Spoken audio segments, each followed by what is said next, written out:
Mark Rogers is Professor and Department Head in Computer and Information Technology here in the world-famous Purdue Polytechnic Institute at Purdue University. He is a forensic research psychologist. I think you should have to pay extra just for that. Isn't that a great title? University faculty scholar, fellow of the Center for Education and Research and Information Assurance and Security. We know that is serious. Fellow of the American Academy of Forensic Sciences. Dr. Rogers is also the co-editor of the IEEE Privacy and Security Cybercrime Department. His areas of research and interest cover the behavioral aspects of the deviant use of technology, cybercriminal behavioral analysis, and understanding cyberterrorism. Today, he'll be presenting a talk entitled Cybersecurity and Social Media: How big is your digital footprint and why should you care? As we do at every one of these, I would ask you to silence your electronic devices, please, but don't turn them off. We hope to see you tweeting to hashtag Dawn or Doom, or posting to Facebook, Snapchat, Instagram, or whatever other flavor of social product you use. Although I also understand if halfway through the presentation you decide to stop doing that. Please join me in welcoming Dr. Mark Rogers. Thank you.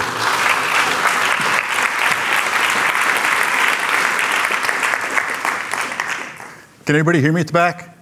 I'm either blessed or cursed with a voice that tends to boom a little bit. So, well, welcome to Dawn or Doom. As Jerry indicated, my talk is going to be about this concept of digital footprint. And I'm going to kind of warn you right off the bat, it's going to come across as a little bit on the doomy side of the Dawn or Doom. But just for the record, I'm a tech guy.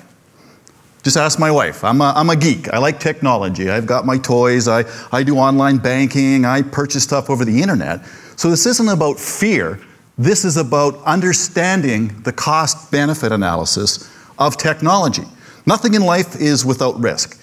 It's the same with using technology. What is the cost of technology? What is the cost of the convenience that we now have with these devices? Because nothing's for free. We all know that. So, without further ado, let's talk about this whole concept of a digital footprint. We're going to look at what is it? More importantly, why should you care? It's one thing to say, okay, there's this kind of concept out there, but what difference does it make to me? What can we do once we understand some of the risks of this digital footprint? And then we'll put our kind of our soothsayer's hat on and look at what's coming down the pipe. Digital footprint. We're all aware of this concept of the carbon footprint. I think that's something that's been in the popular media. We're aware, we're concerned about how big is our carbon footprint, but very few of us think of how big our digital footprint really is. And think about it. We're a wired society, especially this next generation, this current generation. They're wired. They're connected 24/7. They love to share information about themselves and ourselves every 15 minutes and 140 characters or less. It's a very wired society. So because of that, we have a trail that we leave behind. So the concept of a digital footprint is exactly that. It's the information, it's the artifacts, it's the traces that you leave behind when you use technology, when you use the internet, when you drive your car, when you use that smart thermostat, when you do a lot of these things that we don't really take into consideration, leave traces of who we are, what we like, and what we do. There's two types. There's the passive. And this is really created then when you're surfing the internet, when you're talking on the phone, when you're doing these things that we do daily. And the passive is really collected, more importantly, without you knowing it. So as you go and surf the web, there's things called web cookies. If you go and search for a particular term, there's information stored about you, such as IP addresses. So the passive is one. Active is a very interesting concept. This is what we voluntarily share with the companies. So think about this. This is the data information such as you put on your Facebook page, your Twitter account, your Instagram. This is information that we voluntarily share. We know we're sharing it. But what's interesting with this, from the concept of some of the risk-benefit analysis, is while we share it, we're not always sure what's going to happen to that information once it gets collected. There's the issue of, okay, I've shared the information with company X, but what does company X do with that information? Where does it go? How can we control it? Can we control it? And should we be worried about it? What's interesting is on the investigative side of the house, there's always this balance between security and privacy. And when you're talking about digital footprints and these artifacts or traces, another term that often gets used, especially in the law enforcement community, is evidence. Because in an investigation, these type of digital footprints can be used as a type of evidence. Why is this data collected? Well, there's several reasons. The main reasons are usually to do with money, commercial. There's a commercial reason for doing this. Your information is worth a lot of money. Now, your individual information might only be worth pennies. But if you take 50 million people's information, all of a sudden, the value of that information has increased. So you have people like direct marketers. They want to send you stuff. They want to look at where you've gone, what you've done, what you shopped for, what you picked up at the grocery store, and then directly market to you. Because that actually is a better way of potentially swaying your purchasing opinions than doing the mass marketing to everybody under the sun and not know whether that's something that's of interest to you. Consumer profiling. Again, trying to understand what it is you like, what you don't like, and then trying to influence your buying decisions. You also have these organizations called data aggregators. And what these companies do is they are the kind of the big daddy, the big data grandfathers of the internet. They collect the information from various sources all over, all these traces. They aggregate the data. Supposedly they anonymize it, and then they go and sell it to a lot of these direct marketers and these consumer profiling. You've also got government.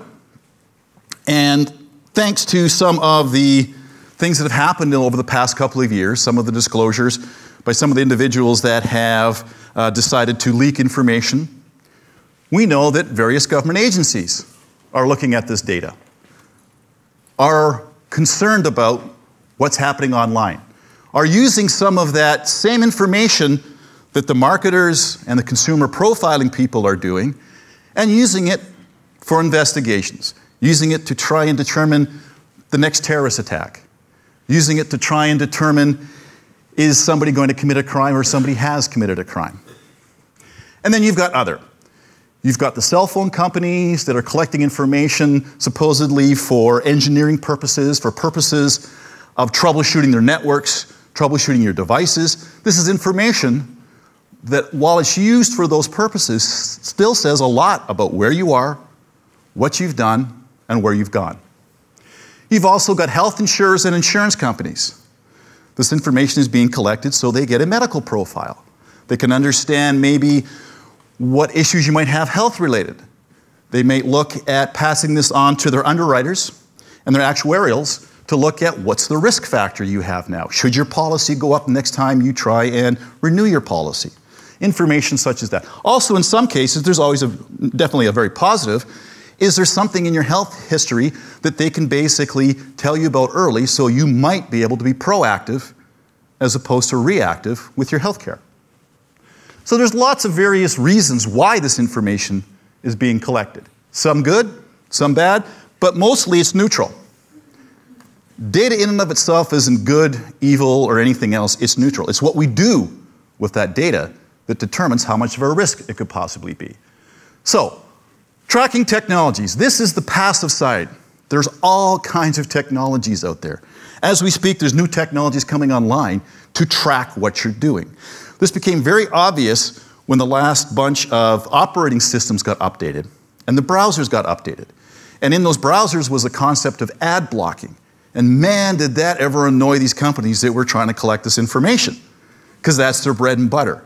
And they got really annoyed that, wait a minute, we can't follow, we can't track so easily. And in fact, if you were to go some of these websites with this ad blocking web browsers, which were default in the operating system, it would come back and say, wait a minute, you're using an ad blocking browser. Please don't use this or whitelist us, because in order to keep the site going, we really need to collect all this information from you. And that's an interesting concept. You've also got things like malware. We've all heard stories about systems being taken over, information being leaked off of these systems without our knowledge. So we have basically the bad side of the house. You have such interesting things as invisible disguised links, links that look like one thing, and then you click on it and it takes you someplace completely different. So there's all kinds of tracking technologies that are both inherent in the technologies we're using, and some are rather creative ways of those companies, those entities I talked about, tracking what you're doing and creating this large database of what you do, where you go, what you like, and who you associate with. And when you enter into data mining, this is where it becomes a very, very interesting concept. This is the stuff we share. This is the active side of the house. Email, texting. You're voluntarily giving that information away. Who you're talking to. In some cases, what you're talking about. Depending upon the internet company or the mail provider, even the content of your mail, they're allowed to look at. It's part of the terms of the service. Credit card purchases. This is an interesting kind of a positive to using these credit cards. You'll find that these credit card companies keep profiles of your buying habits, of your spending habits. How many of you have gone and purchased something which was a little bit out of the ordinary, only to get a phone call or to get a text saying, wait a minute, are you sure this is you buying it? How do you think they're doing that? They're not sitting over your shoulder going, well, I don't know, I don't think you should buy. They've created a profile. There's a consumer profile, and you don't fit it. So that's a positive. Especially if that purchase is happening in New York at the same time you're sitting here in West Lafayette trying to use your credit card at the same time. We kind of maybe want to know. But just think about the information that they've collected in order to develop that consumer profile. Twitter, social media, so the Facebooks and the Facebooks to come and the other technologies to come, part of their business is not to give you free access to their services. It's to collect your data and to make money off your data. That's how they stay alive, through marketing, through the consumer profiling, through the data aggregation. At least on this side of the house, we should be aware of the fact that our data is being collected, and we should have made an informed, educated decision that we're okay with these folks collecting our data. We should probably go one step further and be okay with what they're doing with it afterwards. Who are they selling it to? Who gets this information? How is it being used? And this is the side that's probably a little bit easier for us to have some controls over as far as what we now think is acceptable risk for our data. So what is collected? Okay, so we understand why. We kind of have an idea of who. Okay, but what? You'd be amazed at the information that's available, especially if you get involved in basically the correlation of these very large data repositories, and you can start doing trend analysis and pattern analysis. Basically, the information that's being collected is enough to create something called your personal narrative, your profile. What you do from when you get up in the morning till you go to bed at night and everything in between. It's kind of like the ultimate big brother from the 1984 in these books about how we're being surveilled. It could be thought of that type of an issue, that type of surveillance. There's a lot of information they know. What route you took to work, where you drove, how fast you even went to work, what time you have lunch, what time you get up, the time you go to work, your coffee breaks, the time you get home. This is a lot of information. In the good old days, when law enforcement used to want to do surveillance on somebody, they physically had to do the old stakeout, right? They had to park the car by the house and get the binoculars out and watch what people... Law enforcement doesn't have to do that anymore. You're giving this information. You're creating this persona, this narrative that they can actually follow. In some cases, this information has been used, in a lot of cases, for very good reasons. There are stories about people that have gotten lost. Older people that maybe have dementia that wander off. And they've been able to be found through the technology and the ability of that technology to do geolocation, the GPS on your phone, to find out where you are, to find out maybe which hotspot your phone or your Wi-Fi just came from, where you're sitting. So for lost folks, there's been some incredible advantages. So for everything I'm talking about that's got a bit of a negative flavor, there definitely is a positive flavor. But I think we're more aware of the positive, so I'm going to spend a little bit more time kind of educating us, not necessarily in the negative, but maybe on the more risky side of the house. So let's look at this again. Your personal narrative. This is a lot of pretty, I would say, personal information that I'm not sure I want everybody to know about. I'm not sure I want a marketing company to know all this information. Because while it could be very good for directed marketing, there's a real downside. Just briefly, this is some of the narrative or some of the information that this data can portray about you.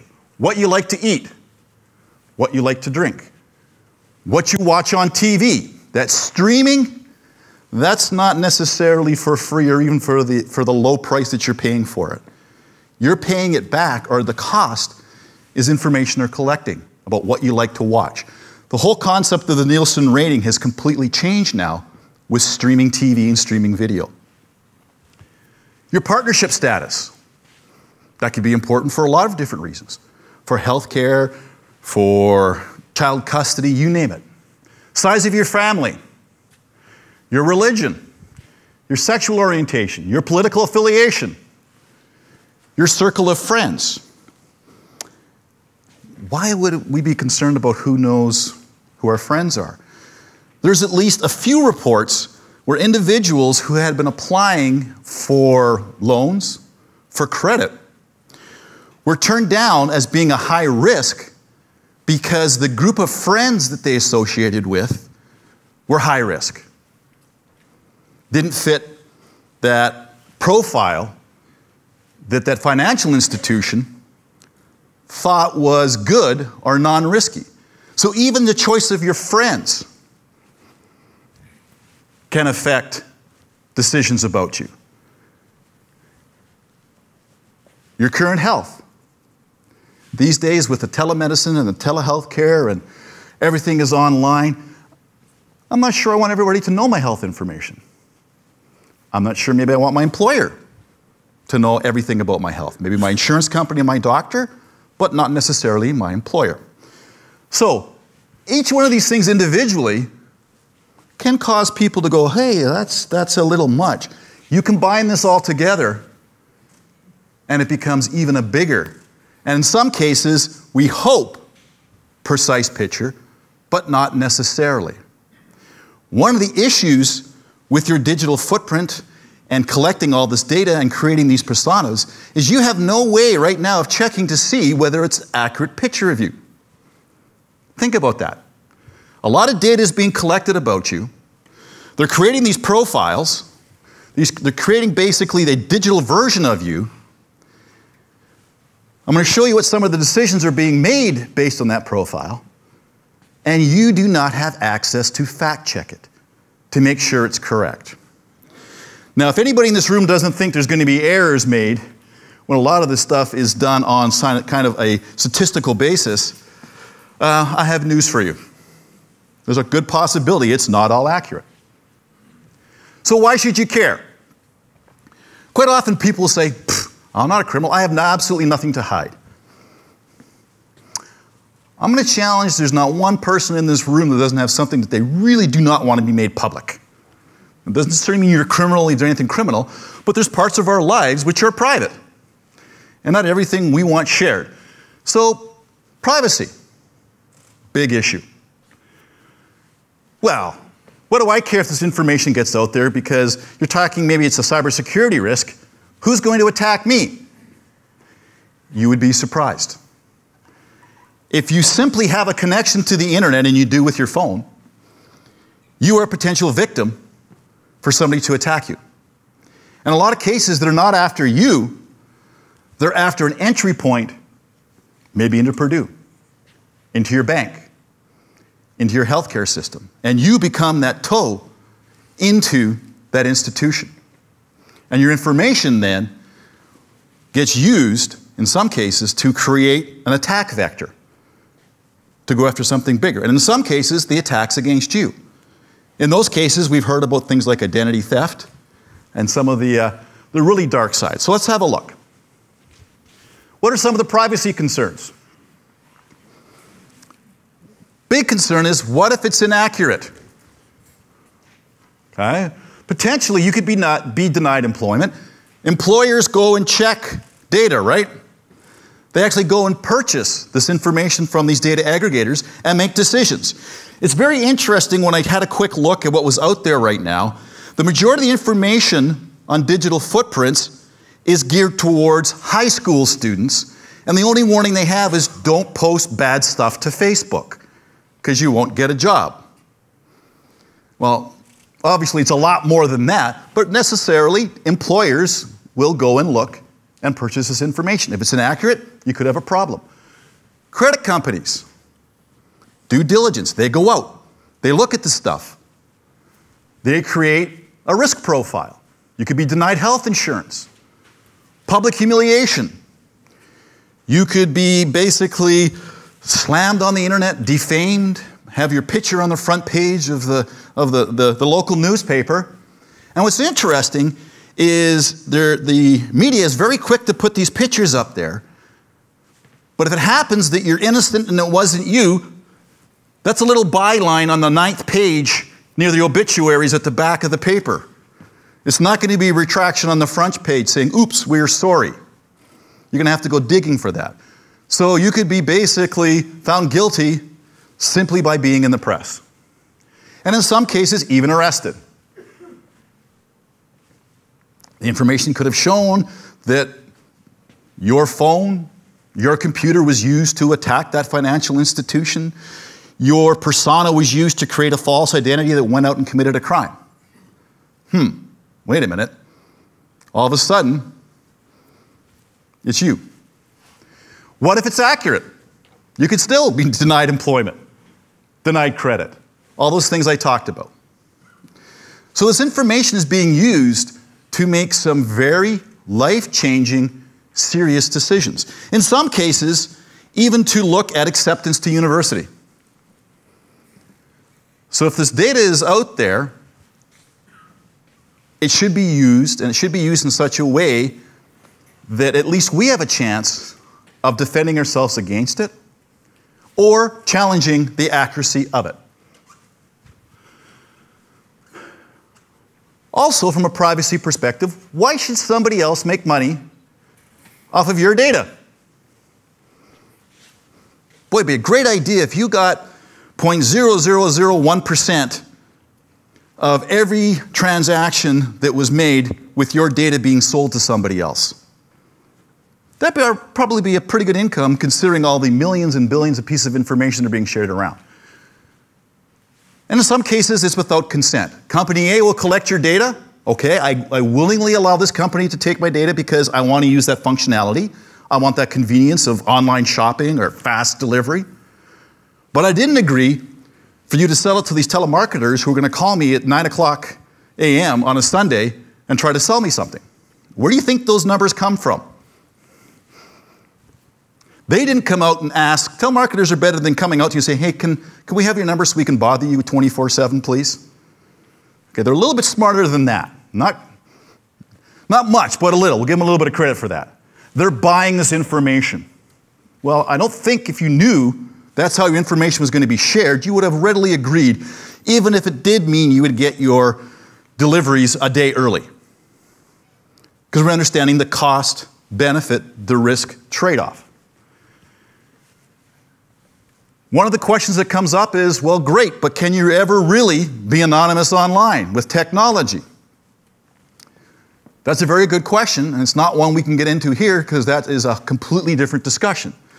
But we hear the concepts of anonymity, pseudo-anonymity, and this gets into the whole concept of, well, what is privacy, and can you really be private? It's interesting because I think my generation and the current generation of whatever we want to call them, digital natives, has a completely different definition of privacy than we do. To my generation, privacy is a pretty binary decision, right? It's either private or it isn't. To the generations that have come along since, privacy tends to be on a continuum. Some it can be kind of private. We're hearing concepts like pseudo-privacy, which is bizarre. But it's part of that wired, it's part of that wired culture, it's part of that wired generation. Well, let's look at the security concerns. And it's interesting to see that these security concerns are not just technology, kind of geeky internet stuff. Think back to that information that I'd shown before. Somebody knows which route you drive to work, which coffee shop you go to, where you take your lunch, which park your kids play at, and between what hours. That's a lot of information that somebody that may want to have nefarious plans could use in the real world to do physical stalking, physical kidnapping. If you look at the counter-surveillance that a lot of executives for big companies do, the one thing they're told to do is don't share your daily plans with anybody. Take a different route to work every time you go. Don't be an easy target. But if we're willingly sharing that information, then we are becoming very easy targets. You've also got things like cyber stalking, which is kind of the new trend. You've got identity theft or criminal account takeover. The rate of identity theft is amazing. It's staggering. About a year ago, one of the statistics I saw is it was the fastest growing non-violent criminal activity in the world. There was something like, I don't know how many millions, but the chance of being a victim of identity theft is extremely high. And where do you think they get that information from? From some of these same data sources. Some of these data breaches from these data aggregators that have all this information about you. So not only can they create a digital persona of you, somebody can take that and create a physical persona and go apply for that mortgage, that loan, and in some cases, file a tax return that claims the IRS owes you money. Tax return fraud is staggering in its growth as well. One of the studies said it was a 200% increase since last year. There's nothing worse than going to file your income tax because you can hardly wait to get that $2,000 back, only to be told by the IRS, oh, we already cut you a check for $5,000 and we sent it to basically your house in New York.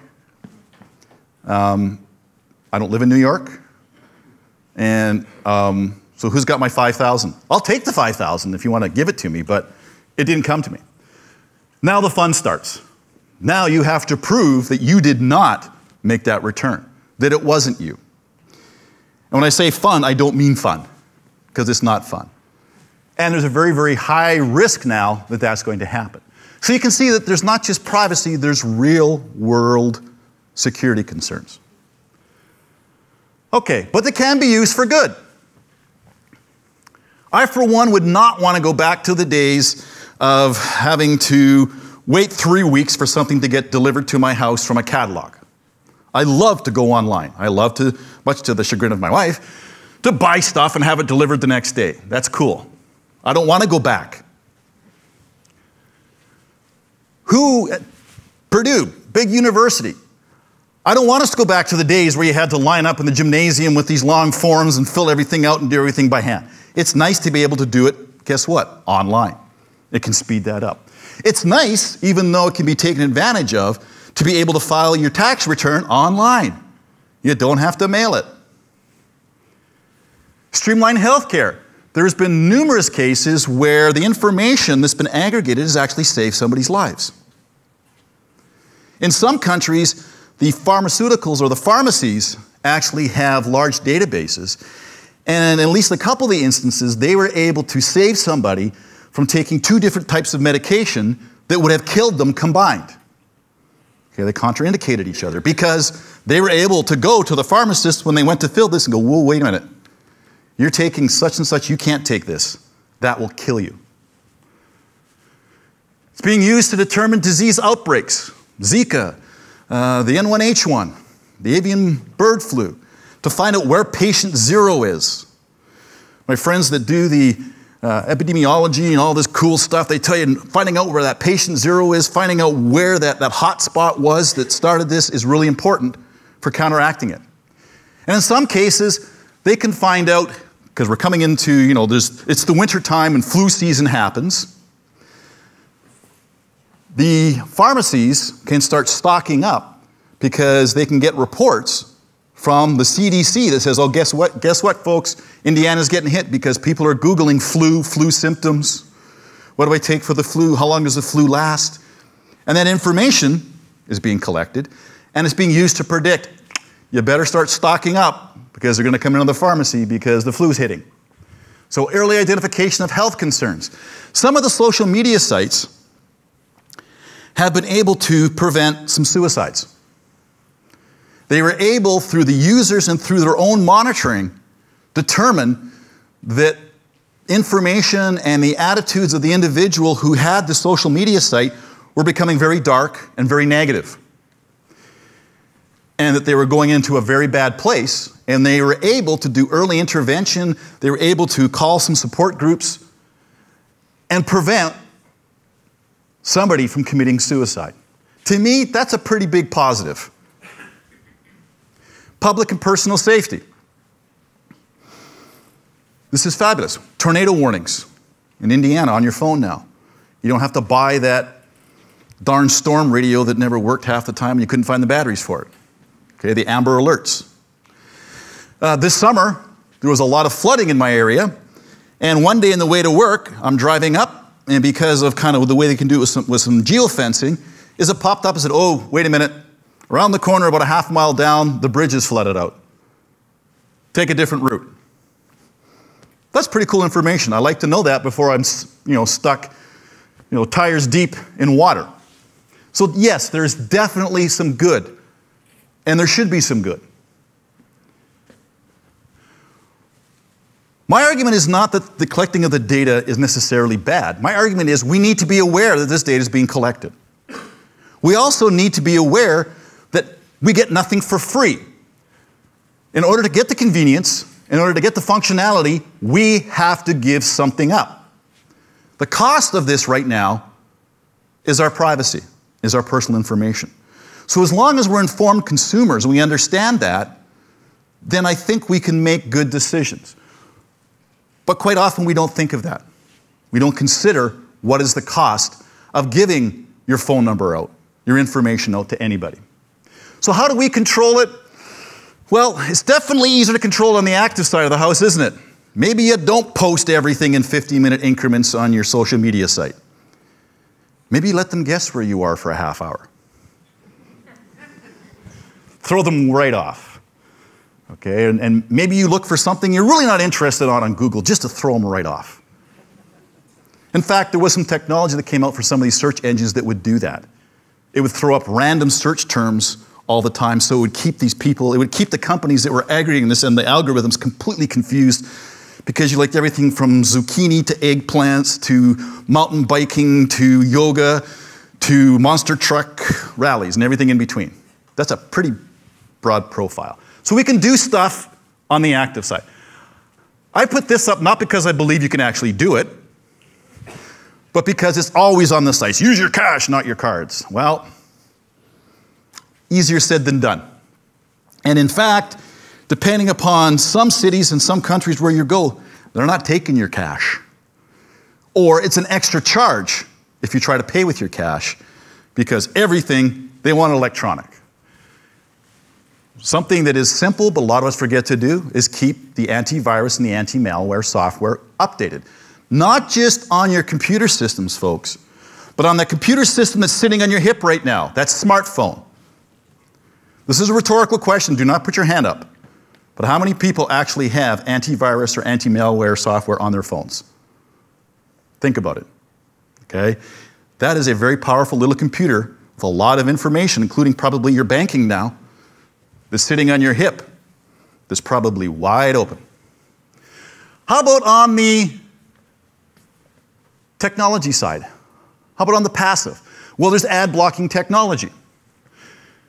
Almost every browser has something called incognito mode, which allows you to go out, and don't track me is another term that they use, that have it built in. You can use things like cookie cutters, cookie cleaners, proxy routing. Technology like Tor, which has gotten a really bad reputation. Tor in and of itself, it's surprising because Tor was actually created by the US government as a way of securing communications for dissidents and people that they had in country, and now it's gotten a very bad reputation. But the technology in and of itself is simply a way of adding layers that make it very difficult to figure out where you're coming from and what you're doing. So proxy software. What's coming down the pipe? I think you can say this in pretty much one term: Internet of Things. Everything connected, everything highly connected. Everything from thermostats to smart lights to smart garage door openers to power meters to smart TVs that you can not only talk to, but uh-oh, guess what? It's recording what you're saying as well. And that's happened. That's bad enough if that TV is in your living room. People have TVs elsewhere. I'm not sure I want recording everything. And guess what? The company that did this didn't tell the consumers, oh, by the way, not only are you talking to it, we're listening. And we're listening all the time. What's very interesting with this Internet of Things is, think about it. You could basically now have this smart house that's collecting all the information on you.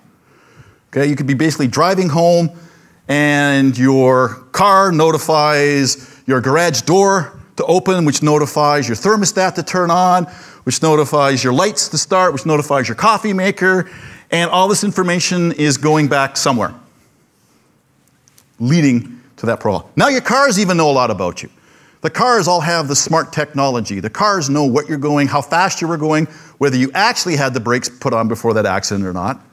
This is all Internet of Things. This is all interconnected. This is all sensors. Location services are built into everything now. Everybody wants to know your location. Every company, every piece of technology. And that's so if you're walking in a shopping mall and you connect to the Wi-Fi in the shopping mall, who here is surprised by you walk by a store and guess what happens on your phone? Wait a minute, how does it know I'm standing in front of that store? And there's a sale on. That's the cost of using their technology, is they get to spy on you, for lack of a better term. They get to see what you're doing in that store. And everything has it. That little device that's sitting basically on your hip, geolocation in multiple different ways. The car you're driving, geolocation. It's interesting because a friend of mine rented a vehicle, was going on a trip to a city he hadn't been to, decided to basically also purchase the GPS system that the rental car company had. And this friend's known to have a little bit of a heavy foot. Returns it, no accidents, no tickets, everything's fine. Pays the fee, gets home and finds an additional fine, additional amount on his bill because he had been speeding and they were able to tell. Interesting information. Increase in data breaches. As more of our data is getting collected and more of our data goes into these data repositories, these data aggregators, where do you think the bad guys are going to go after? They're going to go after your data. They're going to go after basically the crown jewels, which is your data. You will see, and we are seeing, a large increase in data breaches, both in healthcare, the financial sector, and the education sector. So is privacy really dead? Do we just get over it? Some people think so. I'll leave that up to you to decide. So conclusions. Your digital footprint is huge. That's a technical term, right? Huge, really big. And it's not getting smaller. We're not getting less connected, we're getting more. Convenience, convenience, everything needs to be connected. It really is more than worrying about what you post on Facebook and Twitter. That's a little piece of it. We have to do a better job with our kids. We need to make them informed netizens, informed consumers. Let them be able to figure out what's actually happening with their data and make an informed decision. Yes, it can be used for good and evil. But we tend to not think, I think, more of the risk side, and that's really what I wanted to discuss today. Can you take steps to control it? Yes. Are you ever going to get rid of data collection? Absolutely not. It's foolish for me to stand up here and say, just you can block it all. It's never going to happen. What you do need to do, and what is being pushed for, even in the United States, is controlling what happens to your information and who uses it after it's collected. And if you look at the other countries that have privacy acts, that is the main thrust of those privacy acts. It's not that you can't collect data, businesses, but you have to be a good steward of that data. And it must be informed consent as to what you do with that data. So we can influence our data once it is collected. So my parting kind of thought is, to me, privacy really isn't dead. It's just sleeping. Questions? Since we're recording this presentation, if you'd like to ask a question, I'd ask you to come down here. Dr. Rogers is going to take questions. We're going to probably run for about another 5 or 10 minutes, so if you'd like to time yourselves accordingly, but please feel free to come down and ask Mark a question if you've got one.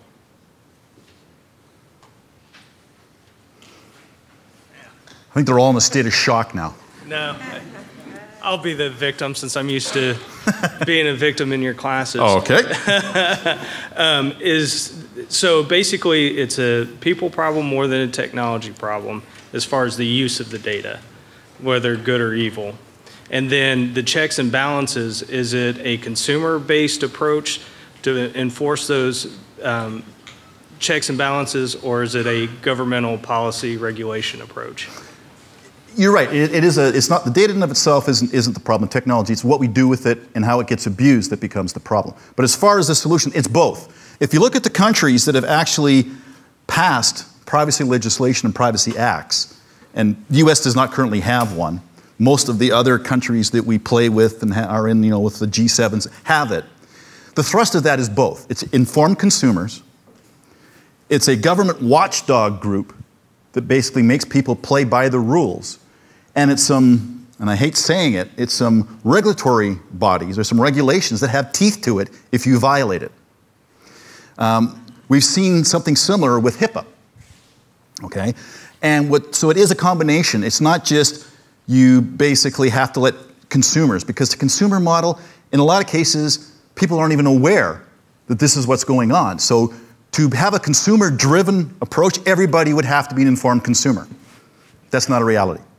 So there has to be both sides. There has to be the consumer saying, you know what, choice between company A and company B. Company A has a privacy policy. Company A says they're not going to do something with it. Company A has some privacy protection and security controls. Company B doesn't. I'm going to give my money to this company. But there also has to be some regulation and some policy enforcement behind this, because really there's no incentive for anybody to change right now, okay? Other than some kind of negative publicity, which tends to go away as soon as the next big, whiz-bang, function or convenience we want, we forget all about privacy again.